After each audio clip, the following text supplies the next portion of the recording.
When I started podcasting, I just got into it. I loved every second of it.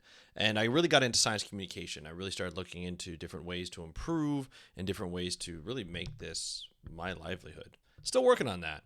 But I love talking to other people who are into science communication. And I had the pleasure of talking to Melissa Hobson on this episode to interview her about how she is writing for marine conservation and what that entails, what her life has been like, what her career has been like so far, and what it continues to be.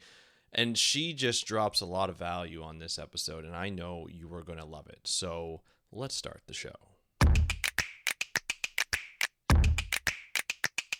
Hey everybody, welcome back to another exciting episode of the How to Protect the Ocean podcast. I'm your host, Andrew Lewin, and this is the podcast where you find out what's happening with the ocean, how you can speak up for the ocean, and what you can do to live for a better ocean by taking action.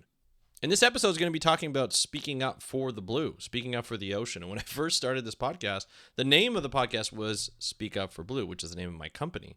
But I had to switch it because I needed ocean in the tagline or in the title. So I went to Speak Up for the Ocean Blue. And now it's just how to protect the ocean because I wanted to make sure that people knew of what this podcast was really about, not just having some kind of fancy name that I thought sounded pretty cool. I wanted people to know what it's about. But, since I got into podcasting and writing and doing videos and all that stuff, for those of you who have been on the who have been listening to this podcast for a long time, you know what this is all about. You know how it all came about. I just love talking to other people who are involved in science communication and conservation communication. It's something that's really important to me. I feel like we need to share more with each other and more resources, more information, and help each other out as much as possible. And Melissa Hobson, who is a writer for marine conservation, is someone who does that. She consults, she writes. She is just an amazing person to have on the podcast. And we got into her whole career because I wanted to dive deep into what she does and why it's so important for her to do it, and then how she does it. Because, I know a lot of writers out there that work for, Forbes and National Geographic and all those, and they're not easy publications to get a part of, to talk to the masses, not just scientists in journal articles, that peer-reviewed journal articles where only scientists and other managers may or may not see depending on their subscription level, but in publications that are pretty much free to the world. Anybody can read them. So I wanted to have Melissa on this episode so you can get a little taste of what it's like to have a career in science communication, because a lot of people have reached out to find out how this can work. And to be honest, I'm here to help you. If you ever need a consulting call, if you want to sit down with a mentor like myself to find out how you can sort of build your career in science communication, feel free to reach out to me at How to Protect the Ocean. Just DM me at How to Protect the Ocean on Instagram. So that's at How to Protect the Ocean. I would love to do a call. We can do a discovery call, but it could be a program where we can meet once a week or once a month to discuss your plans to build a science communication career. Feel free to reach out and we can talk about a plan that we can put you on to see what fits best for you. So if you're interested in science communication, hit me up on Instagram at How to Protect the Ocean. And for now, let's listen to Melissa Hobson talking about her career as a writer for marine conservation. Here's Melissa Hobson. Enjoy the interview, and I'll talk to you after. Hey, Melissa, welcome to How to Protect the Ocean podcast. Are you ready to talk about ocean writing and science communication? Hi, I absolutely am, yes. Wonderful. I am very excited about this because I love science communication. Everybody knows that listens to this podcast. You're an avid listener to the podcast, which is amazing. But I do it through audio and video. I don't find myself a great writer. I've never really been a great writer. And I always love when I meet writers because I just have such a respect for it, because there's definitely an art to it as well as a technique to it. Everybody has their own art and their own art form and their own sort of voice to it. And I really love it when you can get the voice out from people who write really well, and I know you do as well. So I'm excited to talk to you about sort of what writing's like in 2023, especially for the ocean and science communication, because the world has changed so often, probably since you first picked up a pen and worked and went to your type, maybe even a typewriter, or even went to a computer to do this. I'm looking forward to kind of diving into that. And also kind of a lot of people like science communication. They want to have a career in that. And so we're going to talk a little bit about that through your experience, what it's like to have a career in ocean writing from your perspective. So I'm super excited for this. But before we get into all that fun stuff, can you just let us know, and the audience know, who you are and what you do? Yeah, absolutely. So, hi, my name's Melissa Hobson from the Ocean Writer Limited. And the name of the business kind of gives it away. And obviously you have in your intro as well. But yeah, I write about the ocean essentially is what I do, which is a pretty fun job to have. That's awesome. Now, I know you have a background in English literature and in writing. How did you get interested, or where did you develop the passion for oceans in general? Yeah, so I was actually, I guess it's probably accurate to say, quite a late bloomer in terms of ocean things. I grew up in a landlocked town in the middle of the UK, and sure, I loved the beach, but I wasn't really a water baby by any means. We'd go for a seaside holiday, and that was about it. I was never one of those kids that can't get out of the ocean, like a lot of your listeners, I'm sure, will have grown up as mermaids pretty much. But when I was about 19 or 20, I was on holiday in Australia, and my travel agent basically said to me, well, you can't go to Cairns and not learn to scuba dive because, you're right on the doorstep of the Great Barrier Reef. And I wasn't too convinced, but she must have been a good salesperson because she signed me up to the course and off I went. And yeah, 2 days in the pool in the classroom before we set off. And I absolutely hated every second of it. Really? So yeah, doing the skills, and you're getting water up your nose and in your eyes, and you're spending long hot afternoons in a classroom trying to learn data and remember the different ways you might die if you get your equipment wrong. And I was just thinking, oh God, I just need to get to the end of this week and then I never need to do this again. And Right.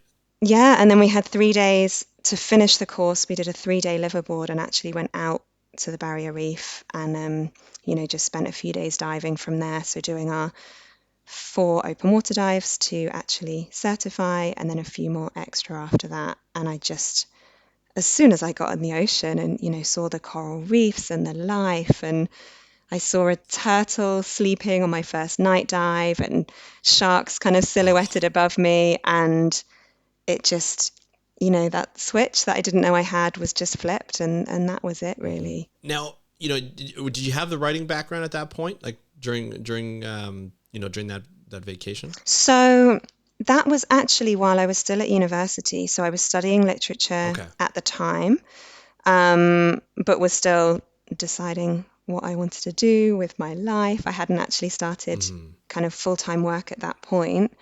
But it was actually quite a few years later when my love and passion for an interest in the ocean actually combined with the writing side of things. So yeah, at that point I was Okay.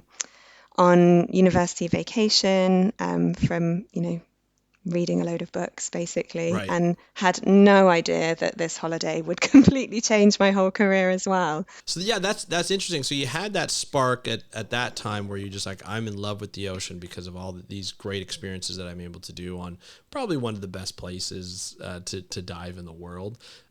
And then you come home from that vacation, you finish off your degree. Tell us the story of when the two passions for writing and ocean kind of came together, as you mentioned. Yeah, so they very much edged together over time. I remember going back home from that holiday and thinking that it was a real shame that I was going back to another landlocked city. I was at university in Bristol, which again, not a coastal kind of scuba diving friendly place. And I thought, oh, that's a shame because I'd really love to do that again, but I guess, probably not going to happen.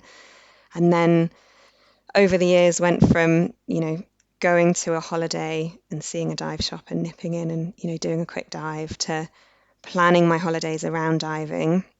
And then eventually I was working for a PR agency, at that time doing quite a lot in the travel space as well as bits of charity PR as well. Hmm. Um, and in the travel sector, a lot of the time, PR professionals or organizations are helping journalists to get away to experience different places to then write up a review for their paper, magazine, whatever it is. Um, Gotcha.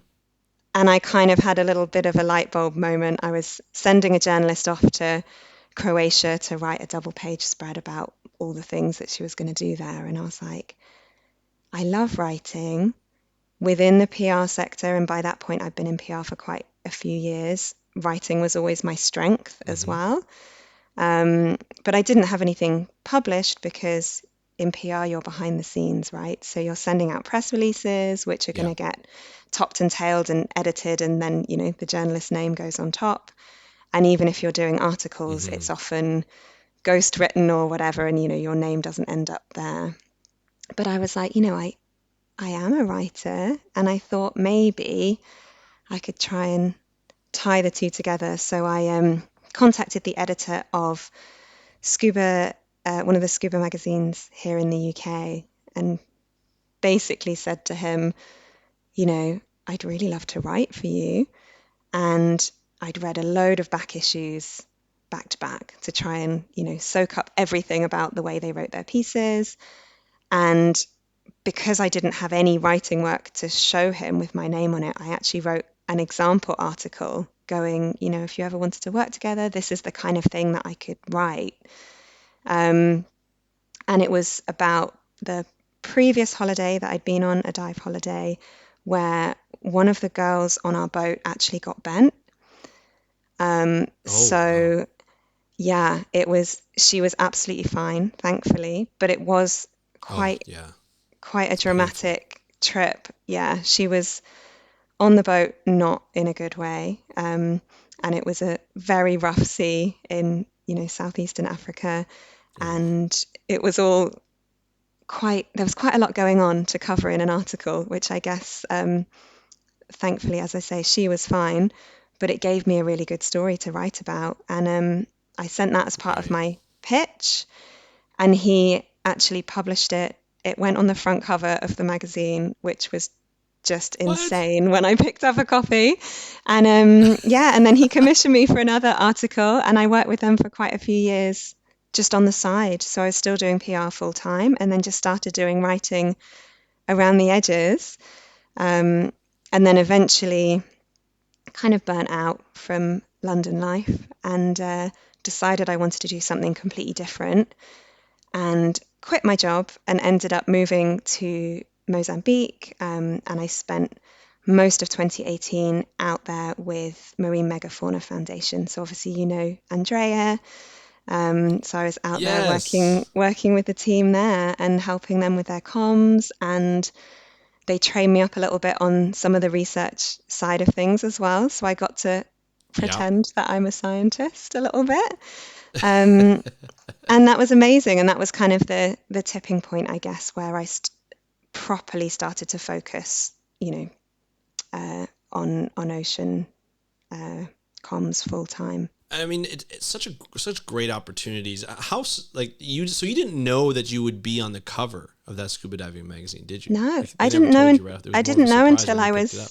yeah, I was in the newsagent and I was looking for the issue and I saw it and then I picked it up and I saw that my story was one of the leads and I just lost my mind a little bit. I think I I told could the person that imagine. I was buying the magazine from, like, this is my article, and it's God knows what time in the morning. They don't care. They're like, yeah, okay, just pay and leave. Right. Thank you. Yeah. Yeah. It's like But okay, yeah, great, great. that was amazing. So yeah, very very exciting start. And I guess too, as sort of someone in PR who commissions a lot of other authors, like you said, ghostwriters, so forth, to put out articles, you can kind of, you kind of had, and obviously your background in ocean literature, you had a great sense of what would probably catch people's eye, what would be an enticing article, like a headline. And so you had all the structure based on the education, then just the experience of seeing how other articles are written. And I'm sure you were still writing at that time. So it makes sense that, when you put it in, when you did the pitch and you sent it in, that you would get, the cover. But what a surprise. What a great way to launch, your career about writing about writing for the ocean, and then moving to the Marine Mega Foundation. That's, first of all, it's a big move, moving from London to Mozambique. That's a huge, I would say, taking a risk in life, like It's a to bit of a move for a jump. completely different culture, different continent. Yeah, a bit of a jump. How was that first of all, I guess, how was the transition from a geographic sense and a cultural sense? So actually, for me, I clicked really well with it. I think that's not necessarily the case for everyone, and working remotely Mm-hmm. in, you know, working in a remote town like that certainly has many, many challenges, a lot of which we did face there. Of course. Um, I think when I left, I'd been in London for about a decade doing the rat race thing, and I was so done with it, and I really needed to switch things up and do something completely different. Actually, when I handed in my Mm-hmm. notice, I thought that I didn't want to do comms anymore. I didn't have the opportunity with MMF lined up at that point. That kind of happened while I was working my notice. Um, so Oh, again, wow. actually, that was kind of interesting that I was like, oh no, I'm not tired of comms. I was just tired of various other elements of it. But actually, as soon as I got to Tofu, which is the town that I was based in down in Mozambique, I just loved it. It's a pretty small town, but there's diving, there's surfing, so there are quite a lot of tourists coming through. Um, and it was just great. It was at the type of place where you get to know everyone very quickly because it's so small. You're always bumping into people. Mm-hmm. And it was almost uh, a nice way of slowing down and learning a lot of patience. If a storm blew out the internet and your generator had run out, that was it. You Yeah. can't get frustrated about it because that's the way it is. So definitely taught me to always have everything fully charged.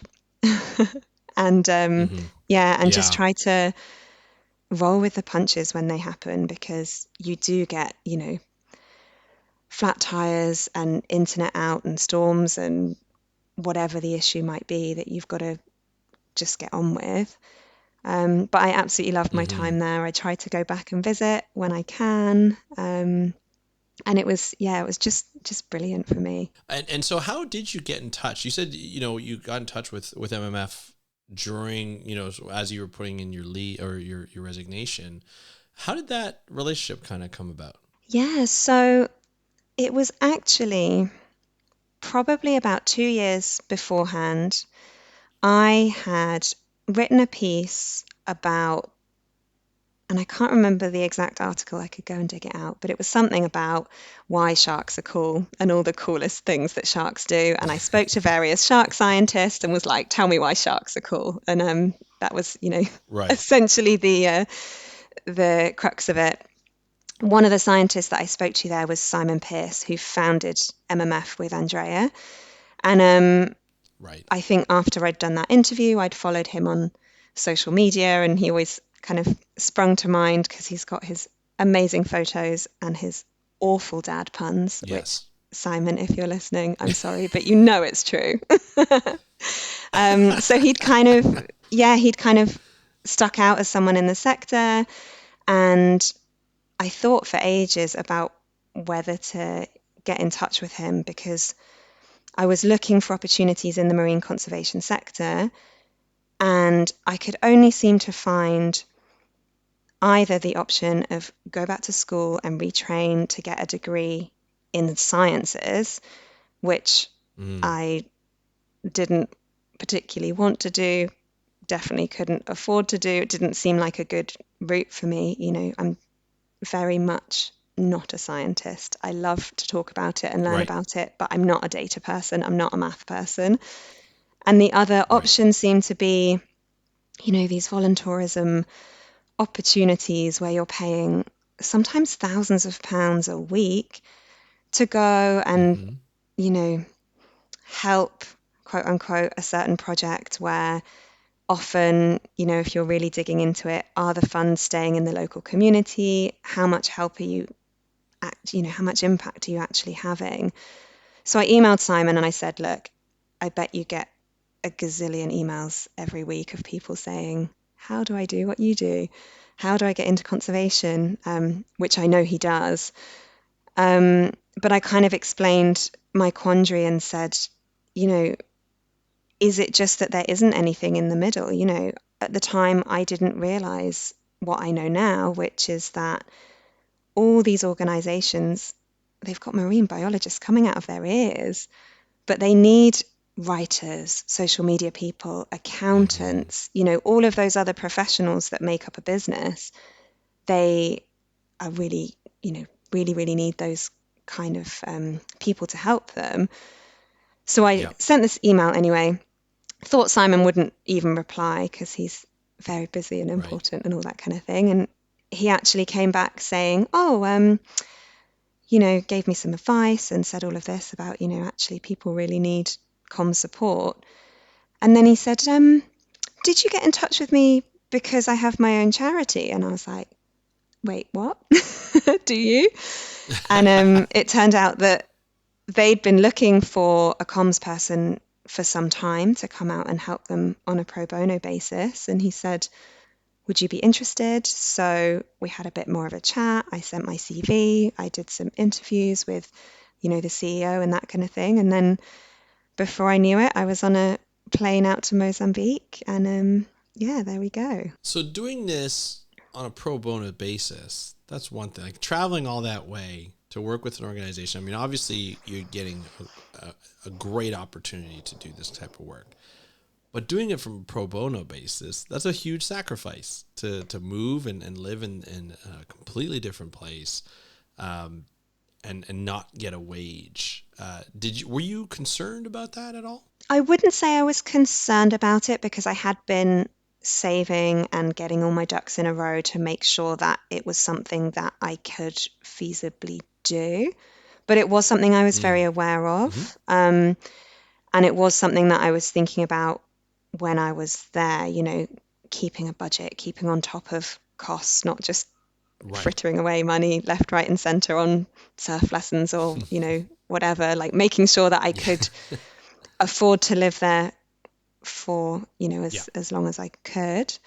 And I was doing, again, little bits of writing there. So, selling an article here and there to give me a bit of spending money and make those savings go further. Gotcha. But yeah, absolutely. It's something that you need to think about realistically if you are going to make a move like that.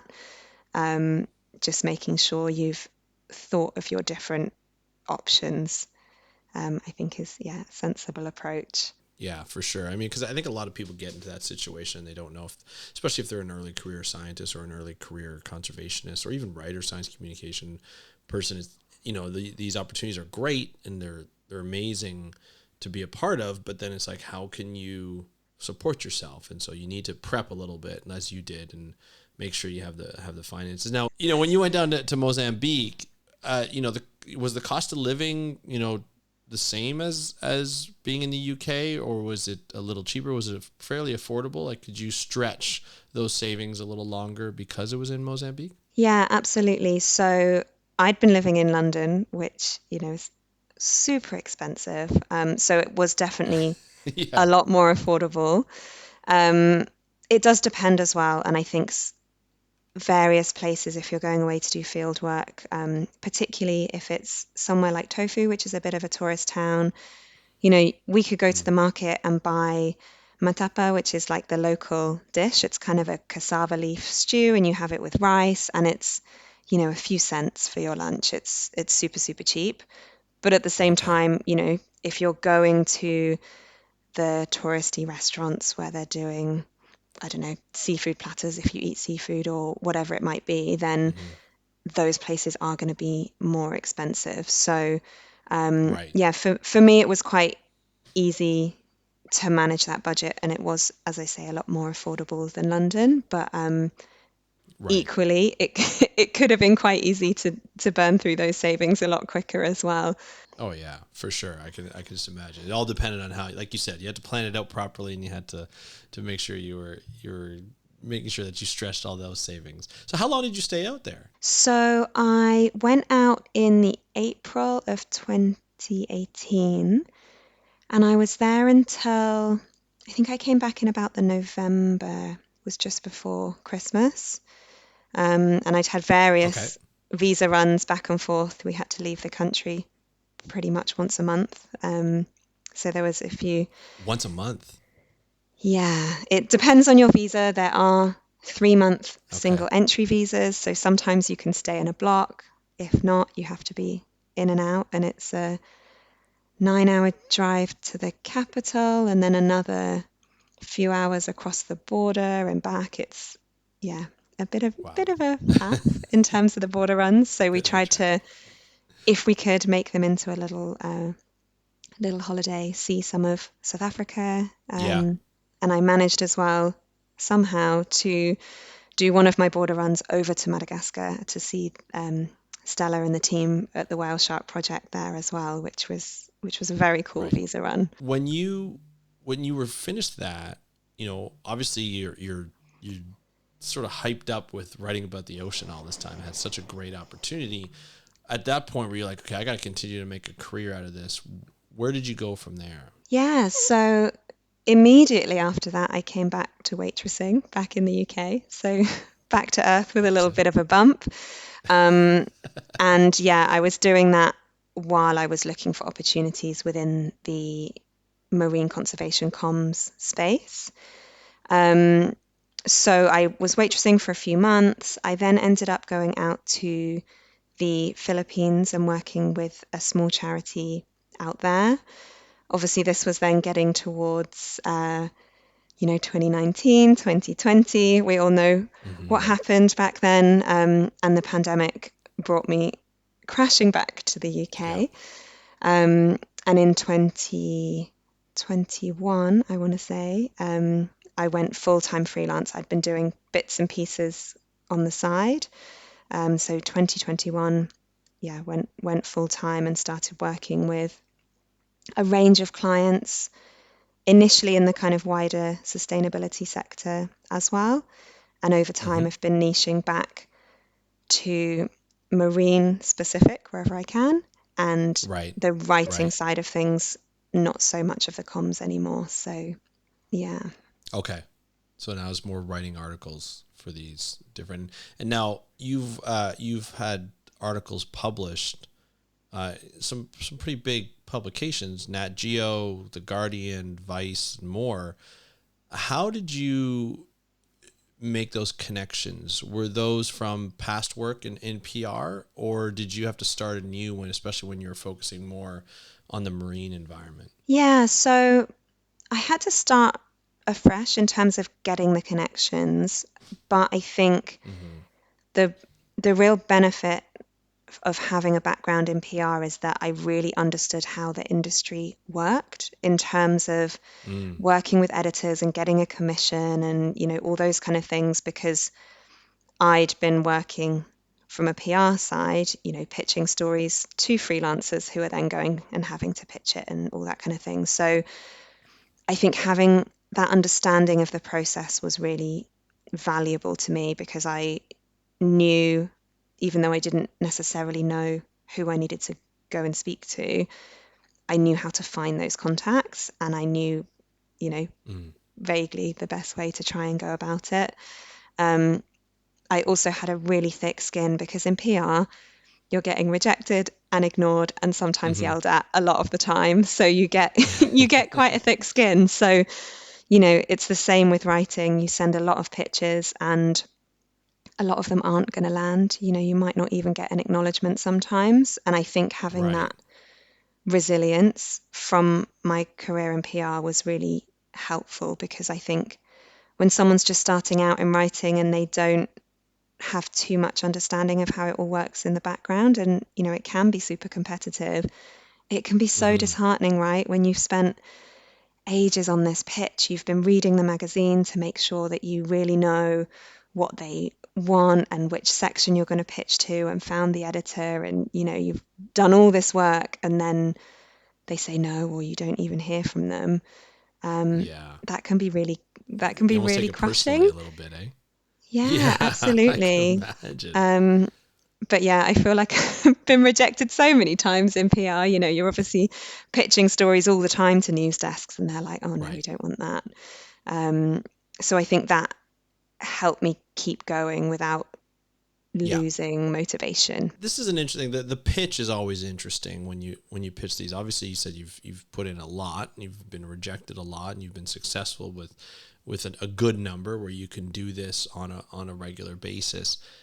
Did you learn through experience, like to what goes into a great pitch? Like, I guess actually I answered that, and I have a couple of follow ups because I don't want to put too much on your plate at once, because I'm very curious about this. So when you put your pitch in, did you learn through experience how to put like the more successful one, or did you learn from a different way? I mean, absolutely learned from experience, and I'm still learning. Every Hmm. pitch, every time, particularly when an editor takes the time to give you feedback, which they aren't always able to do, but sometimes they might, be able to say to you, well, we couldn't take this pitch because of XYZ. Um, Hmm. but, they sometimes give you those little nuggets. So, yeah, it definitely is. The more you do it, the more you learn. And I don't think there's ever going to be a time when I will have perfected the pitch and I'm not learning anymore. I think that's Right. something that, you're always absorbing that knowledge and trying to adapt and adjust. Yeah, I would imagine, especially when you're pitching to different people, even if it's the same company or the same organization, it could be a different person who's receiving the pitch, and they may have their own preferences and their own biases to the type of information they want to cover. It's interesting as a podcaster, when I hear people talk about how to be successful in podcasts, they always say, sometimes it's good to make analogies or create content around recent events or something that is in the news, and so it'll catch people's eye.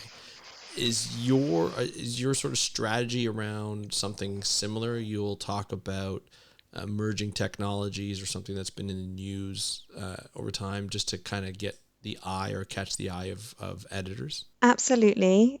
I mean, at the moment, a lot of the things that I really enjoy writing about is new scientific papers. So ideally, a marine Mm-hmm. biologist gets in touch with me before a paper's published, and I can go to the editor and say, look, this is going to be coming out on this day or week or whatever.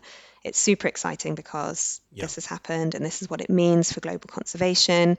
But because it has that, that newness, it gives it that real hook of Yeah. why they should publish. But even if it's not something like that, an editor is always going to think, why should I publish this now? There are so many stories, there's so much content.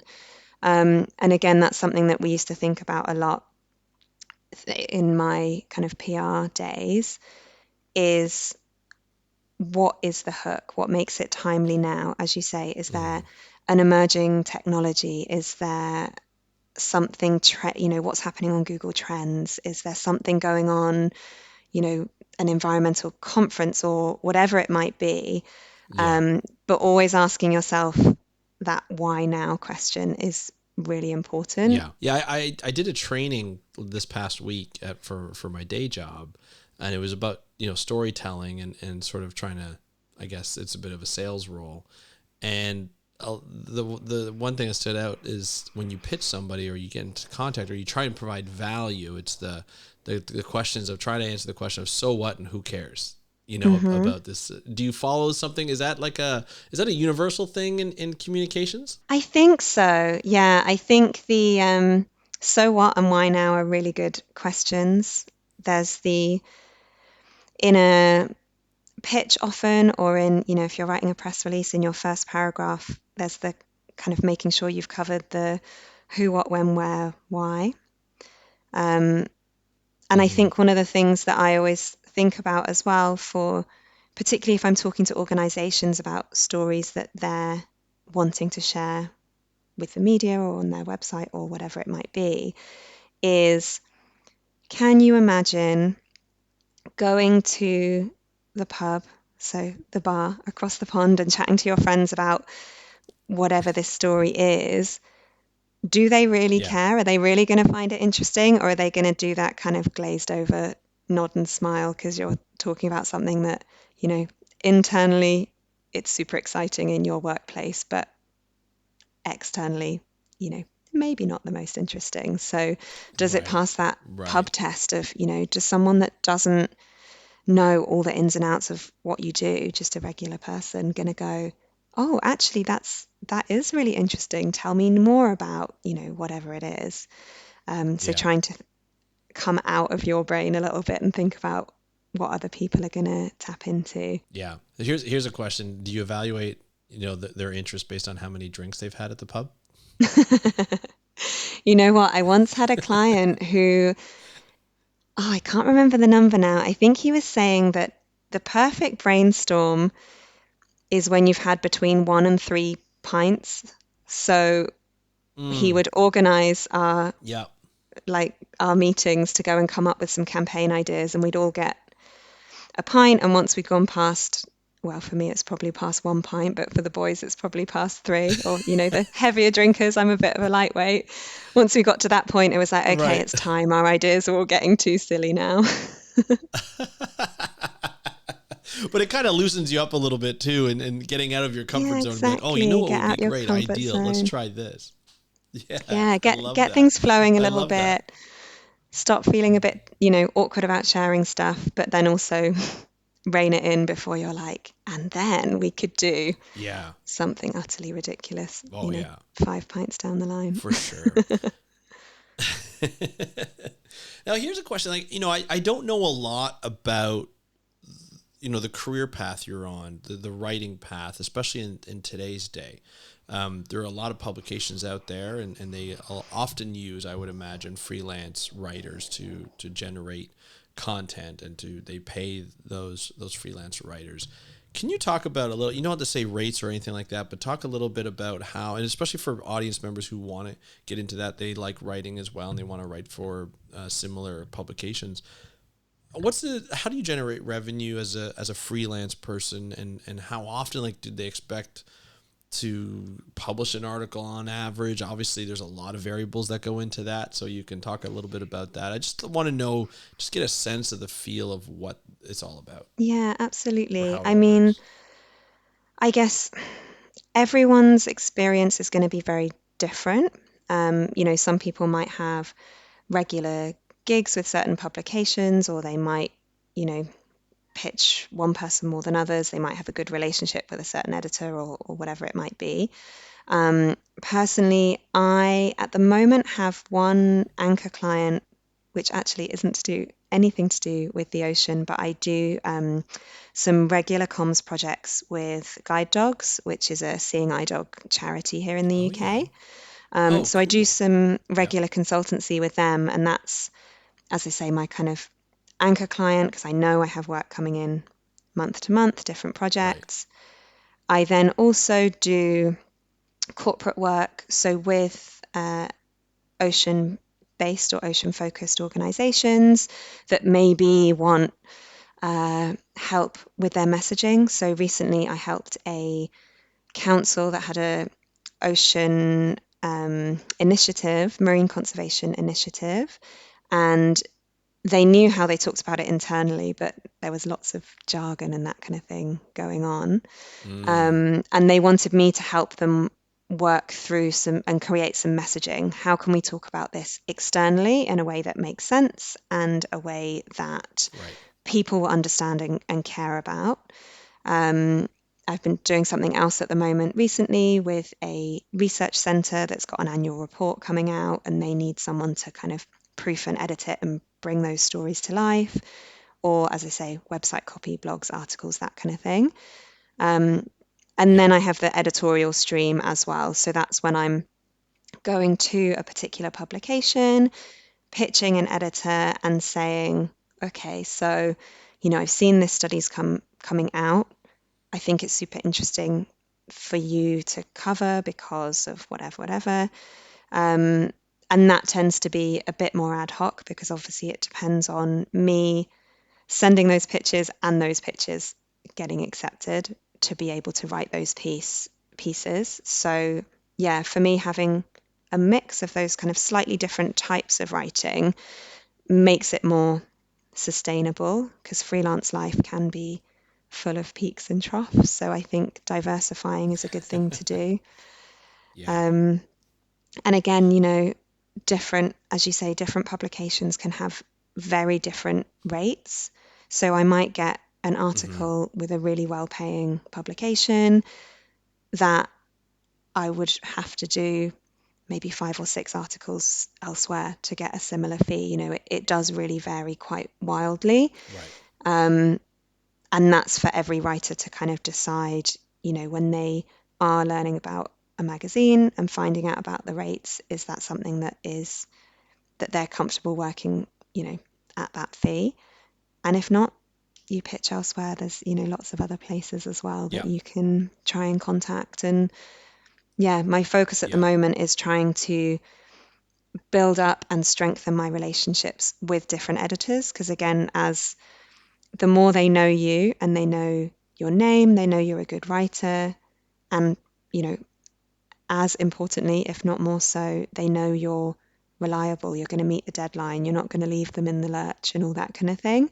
Um, so Yeah. building up those relationships, which hopefully will give me, a better chance of more commissions further in the future as people know that I'm good to work with. For sure. And I think it's also too is the balancing the work that well, I guess maybe I should ask this: is it a balance of the work that you want to create, you're passionate about, and you want to talk about more, and then the balance of generating, and you balance that with generating revenue, for more corporate or consulting kind of positions. Is there a certain one you like more? Like, is that a balance, or is a lot of the work have you been successful in generating or pitching work where you've been able to balance both and combine them? Yeah, I think I'm at a point now that I am luckily able to combine both of them, the different streams of work that I Awesome. do. I do really enjoy all of those types of work. I have certainly been in a place in the past when maybe I was doing probably more when I was still doing PR on a freelance basis. It's something that, I've got a lot of experience in and I can do well. And I was still working with sustainability and for purpose organizations. So it's still aligned with my Mm, ethos.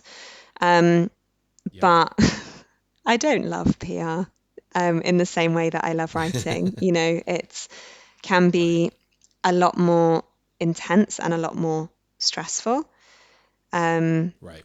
so, yeah, there can be a juggle. And I think, particularly when you're starting out, sometimes those are things that you have to think about. And is it that, you know, you've got a bar job to start with and you're, writing as a side hustle? Or, when I Yeah. started writing, I had a full-time job and I was kind of building up my portfolio as a little hobby around the sides.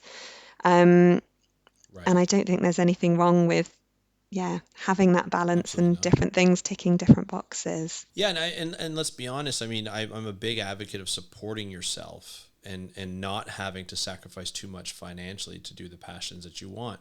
And I'm a living proof of that. I work a 9 to 5, in software and customer success, and I do this as a side hustle essentially, hoping to do it one day as a full time gig, but this is my passion. This allows me to contribute to the ocean conservation world in the way that I see fit, that's the best way I could do it and using my skill set to do it.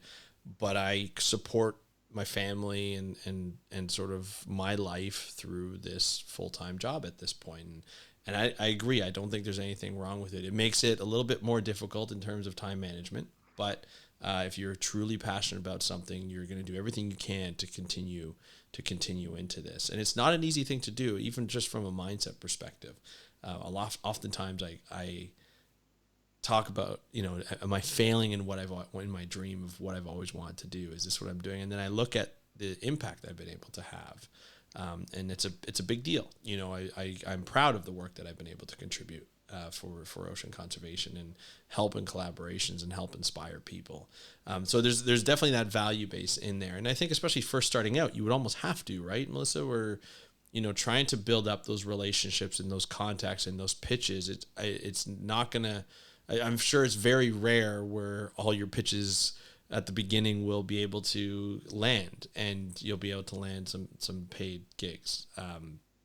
It takes time to build up that network and to build up that success rate and even that reputation of, Melissa. When I see Melissa Hobson, like an editor sees Melissa Hobson, so like she's going to, put in some great work, and we've published her work before and we know it's quality. We know it gets the clicks that it needs and gets the eyes on the page that we need. And so that's good. So I assume it took you a while, but once you got that, you were able to make that conversion over to, full time, right? Is that how you did it? Yeah, absolutely. And I think, even now, I still get rejected pitches all the time. It's part of the Right. process. And I think one of the things about working in the conservation sector, and I think it's really important what you were saying about being able to support yourself and also have the impact that you want to have. And I think sometimes people assume that there's this magical career where they're going to, earn millions and also have an amazing conservation impact. If anyone knows what that is, then, feel free to give me a call because Please share. I haven't found it yet. But, I know some people doing amazing things in the conservation space and doing, really well in their careers and having a huge impact from the research and the conservation that they're doing. And in between, fieldwork seasons, they're coming back home and they're getting another job to try and earn some money again. That is the reality of a lot of conservationists, that you do have to try and support yourself in other ways because the money isn't always there. Hopefully that, does change over time, particularly as corporate organizations maybe see the value in supporting conservation causes. But yeah, I think it's, as you say, really important to support yourself so that you can thrive and have a positive impact. And how you do that is going to vary from Yes. person to person. Yeah, for sure. Before I ask you my final couple of questions, we've talked a lot about, the career and sort of how to succeed. What would be your biggest piece of advice for someone starting out in this career path to be on their way to becoming successful? What would be the first step that you would recommend that they take, or Oh, good first piece of advice, I question. guess? I mean, I guess the first step is realizing that you don't have to be a marine biologist to have an impact in the conservation space. And genuinely, that's something that at one point, when I was sitting there doing my research while I was kind of working my resignation, I didn't know that it was possible to have a career writing about the ocean and working with ocean focused organizations, which is why I really like to talk about what I do, because I find that the more I share what I do and how I got here, people go, oh, that's what I want to do. I didn't realize that's actually possible.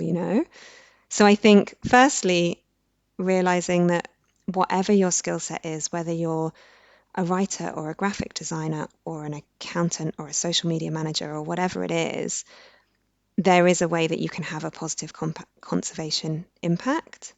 Mm.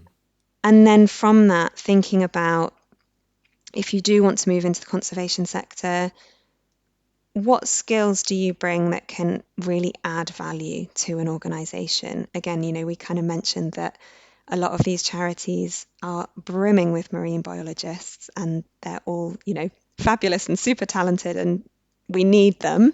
Right. But also, they might, desperately need help with their social media and have no idea how to upload a reel or what TikTok is or whatever it might be. So, you Right. know, do you have brilliant photography skills or videography skills that can help them tell their stories in a way that people are going to relate to and engage with? Obviously, my specialism is in the written word, but there are so many different other Hmm. ways of communicating. Look what you're doing with the podcast. There's all these different Yeah. elements, and thinking about your own unique skills and how they can add value is something that is going to be really important as you're then going and looking for opportunities. Now, so for some fun questions, although I think this has always been fun, all of this, the whole interview.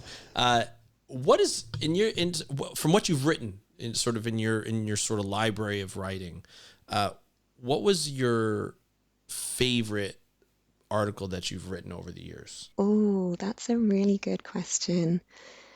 Um, there's probably a couple that spring to mind. One Okay. of them was my first kind of when I first broke in with Nat Geo and started writing for them. Mm-hmm. That's always going to be, I mean, I still pinch myself when I get commissions with them because how insane is that, that's something that I'm doing, right? Um, but that first one was Absolutely. definitely, hugely exciting and massively terrifying because obviously I was sending in this draft going, oh, I hope they like it. Um, I also wrote a piece relatively recently, a few months ago, for The Guardian, and I went about an hour down the coast from where I'm based here in the UK, and met a guy who's doing grassroots conservation work in terms of kelp restoration. And he'd Cool. lived in the area his whole life, seen the kelp being lost basically, and decided if no one else was going to do something about it, then he would. And I had Yeah. like a little tour of his garage where he's growing his own kelp that he's replanting, and had a great chat to him, which was so inspiring. But one of the really special things about that article was actually after it came out, um, he'd been fundraising. He had a crowdfunder to support his work, and he'd raised a few £1,000s, I think, over the last year or couple of years. Um, Wow. and then the article came out on, I think it might have been a Monday, I'm not sure. But about 2 days later, he messaged me and was like, Mel, it's gone absolutely bonkers.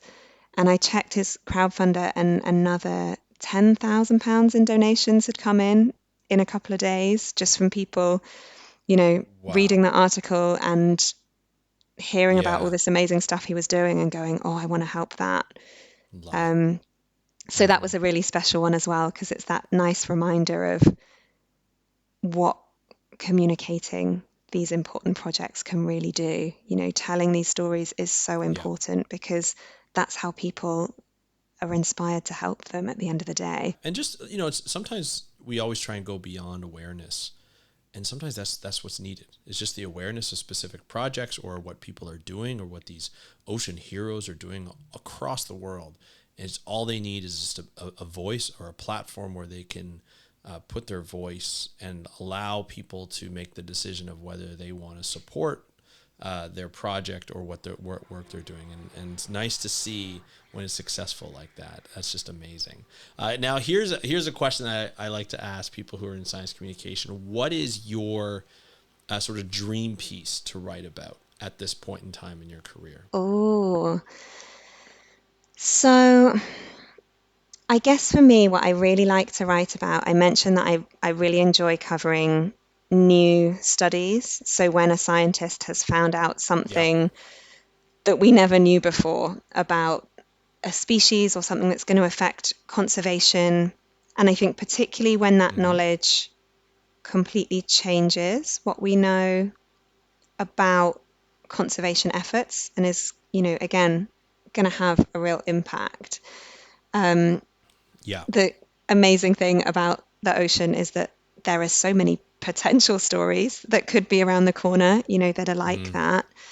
But yeah, those type of things, and sometimes as well the just those light-hearted, funny stories, right? That I saw one recently Yeah. that Melissa Christina Marquez, who writes for Forbes, had written an article called "Greenland Sharks Have What in Their Butts?" And it turns out there's like a barnacle I living saw up that. there or Yeah. something. And I was like, I mean, Yeah. it's always nice to have Great headline. a bit of a light-hearted piece as well. So yeah, there's too many Well, dream it pieces also to like pick an one, I interesting think. fact. Oh yeah, Right? yeah, 100%. It's always nice when like a piece like that, you're like, well, that's interesting. Why would they have that up their butts and that? But Yeah. the dream pieces are always interesting to think about and to try and put forward. Yeah, this is awesome. This has been so great. I've learned so much just about sort of where the writing profession for ocean comms is in today's world. And Melissa, thank you so much for coming on and sharing that and being so transparent and for the work that you do and the writing that you're able to create and the publications you're able to work with and get a lot of eyeballs on ocean news and ocean conservation. That's a special thing to do, not an easy thing to do, and we really appreciate your dedication and hard work from our community to yours. So thank you so much for coming on the podcast, and we'd love to invite you back on to maybe talk about some of your articles and go Thank dive you. deeper into some of those articles from an audio perspective. Absolutely. I'd love that. And it's been so great to chat to you. Thank you. Thank you, Melissa, for joining us on the How to Protect the Ocean podcast. Really appreciate you coming through and dropping so much value for your career. I think it's such a great way to talk about your career in terms of meandering in and out of marine conservation, discovering what you love to write about most and why it's so important for you to do it, and then talking about pitches and talking about sort of different publications you've been a part of. I just love the fact when people share this kind of information about their career. I think it's important for people to know. I think it's something that we all need to share more and more. And I'm willing to share. I'm an open book, and Melissa is as well. I'm going to put links to all Melissa's socials and stuff in the show notes, so you can check that out. But that's it. If you have any questions or comments on this episode, you can reach out to me on Instagram at How to Protect the Ocean. And if you want a career in marine science and conservation communication, please feel free to reach out to me. You can always discuss a discovery call, or you can always get on a discovery call, a half-hour free meeting, and then just talk about what you want to do, and then we can put the plan together to see how we can get you to do that. But that's just at How to Protect the Ocean on Instagram. I want to thank Melissa Hobson again for joining us on this episode, and I want to thank you for listening. If you know someone who would want to listen to this type of information and this type of episode, feel free to share. It's free to do so, and it helps me out, so I appreciate it, and it grows our audience to listen to marine science and conservation information. So thank you so much for joining us on this episode of the How to Protect the Ocean podcast. I'm your host, Andrew Lewin. Have a great day. We'll talk to you next time, and happy conservation.